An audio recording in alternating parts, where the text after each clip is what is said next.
За за яг энэ заалтыг бас ихтэй сургуулийнхантай манай бас нэр хүхийн гишүүд уулзж ирсэн. Хэрэгдлгаа зүлхгээр гишүүн гал удрах гэдэг яг энийг л тавьд юм бэл. Шинжилгээний байгууллагууд ихтэй сургуулиудыг бие даан хөгжих боломжийг нэг талаараа бид нар маш олон хуулиар хаагаа хийсэн. Төрийн эмч нэрийдлийн дор. Тэгээ одоо яаж юмд ордгоо гэхээр нэг тодорхой хэсэг профессор эрдэмтд нь одоо бараг нэг хуваараа шахах уу, нууц юм шиг. Тэгээд энэ бол томоохон одоо хэмжээний одоо судалгаа аюутай холбоотой бүрэн потенциал нь байгаад байдаг. Тэгээ тендерийн баталгаа гаргах хэрэгтэй болно. Хөөцөлтөлийн баталгаа гаргах болно. Өмчөө барьцаалах хэрэгтэй болно. Төрийн өмчийг барьцаалж болохгүй гэдэг хуулийн чагттай. Тэгээ энийг нэг шийдээд өгөөч гэхэд тавьсан. Тэгээд тендерийн хууль буюу одоо төрийн болон орон нутгийн өмчийн бараа худалдаа авах энэ ажлын хэсэгт би бас ажиллаж байгаад энэ саналыг бас оруулах саналыг бол нөгөөд одоо яг яаж эцсийн байдлаар туссан манай Бацал дээр бол мэдчихэж байгаа биднээс оруулаад тавьсан. Энэ дагнсан буюу одоо шинжилгийнхаа хуулинд нь давхар оруулж ирэх гэдэг дээр манай гишүүдээс оруулж ирж байгаа юм байна. Тийм учраас бол хуулийн төслийг бол одоо бид нар ямар ч байсан явуулаад за харин тэр Бацуулын хэлж байгаа ямар зөрчил байгаад тахгүй логикийн магадгүй хүн өнгөц харахад тэг үг хэллэг юуны хувьд бол ингээд зөрчилдөд байх асуудлыг бол энийг засаад явуулах хэрэгтэй болов гэж би бодож байна. Одоо манай 26 он гарах гэж байна. Нэлээд олон тендерүүд зарлагдана. Энд нь бол амжуулаад нэг ч гэсэн жилийн өмнө оруулаад энэ хүмүүсийг одоо нэг талаар бол баг амлалт өгсөн шүү дээ тий. Үндсэндээ эндээ ороод тэгээд шинжлэх ухаан болон ихтэй сургуулиудыг төрөөс одоо дандаа санхүүжилт өгöd байх биш. Өөрөө чаддаг зарим юмудаа хийгээд ингээд яв. Гадаад дотоодын ч гэсэн ихтэй сургуулиуд шинжлэх ухааны байгууллагууд хөгжсөн түүх нь энэ юм байлээ.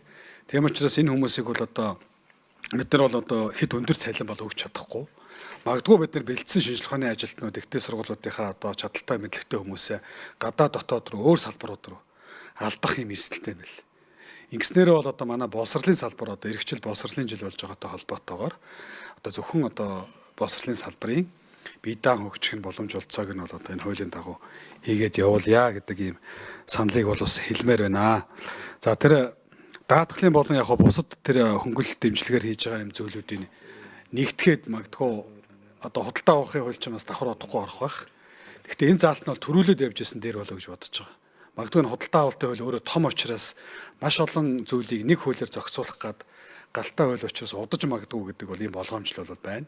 Тийм учраас бол яг энэ дээр нь саяны тэр Бацуулын хэлдэг энэ асуудлуудаар анхаарад худалдаа авалтын хуулийн дээр аль талаас нь оруулсан байгаа вэ? Нийцүүлээд.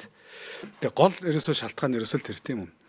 Төрийн байгууллагууд болон за хувийн хвшил болон төрийн бус байгууллага эрдэм шилжлэх судалгааны байгууллагууд бол чөлөөтэй орж болж байгаа тийм.